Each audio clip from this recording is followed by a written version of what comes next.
There are time bombs ticking in everybody's home, and what I'm going to do is bring up the subject. Brad's going to give us one line about the things, what to do, how to prevent it. Here we go.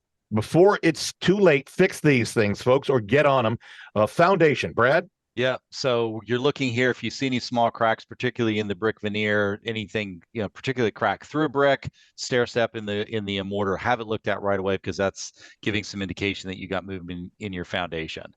Okay. The roof.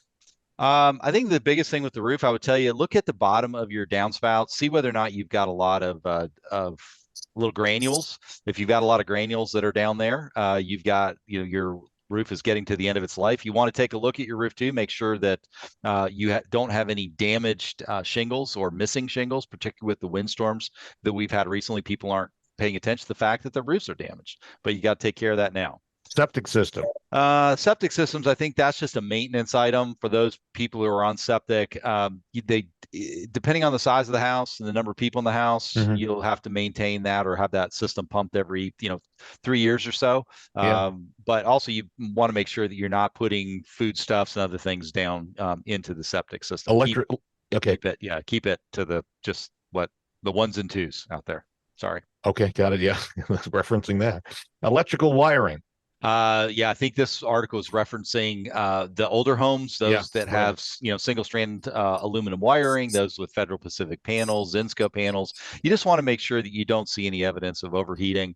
Make sure you have an electrician that you know and trust, and have them come in periodically and do the inspection on the system. Make sure it's still functioning correctly. Crawl spaces. Open it up, take a look at it. Please, you can't imagine how many homes we inspect that people don't know they have raw sewage in their crawl spaces because they've had pipes leaking and they didn't know it. So check that periodically just to make sure you don't have water building up under there. Furnaces.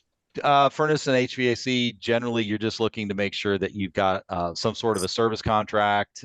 It's a whole lot cheaper to maintain the system than it is to replace the system. Have it inspected by a competent tech twice a year. Your deck out back. Yeah, decks can be scary. You need to make sure they're maintained. Any damaged wood is taken care of. Reseal it.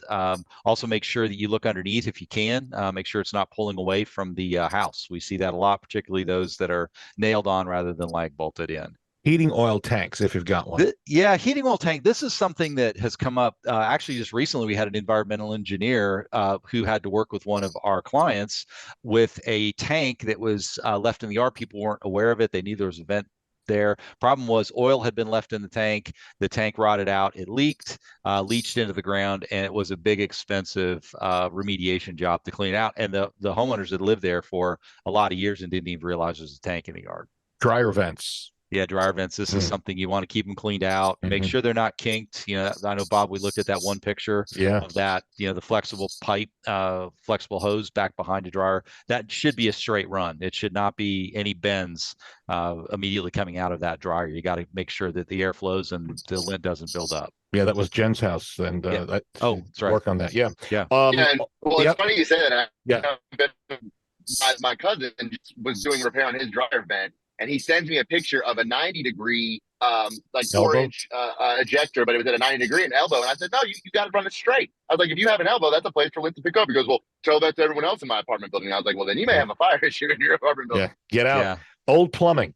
Yeah, old plumbing. If you have a house that has galvanized pipe, or even if you know you've got lead pipe in your house, you want to watch for that. A lot of copper in the city gets pinhole leaks. Does a lot of water damage. This is just something, particularly if you've got a basement that's unfinished and you can see the pipes, but keep an eye on it, because as soon as you find a water spot, you want to get your plumber out there to take a look, because it may require an upgrade to finally, water heater.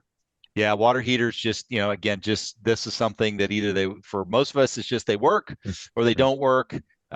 This is just, if you're in the habit of draining them periodically, great, keep doing that. If you're not in the habit of draining it, as soon as you open that valve, no, it's probably not going to close again. Got it. And don't block the area under the discharge for the pressure relief valve. Make sure if it blows, right? If it blows, you don't want to be there.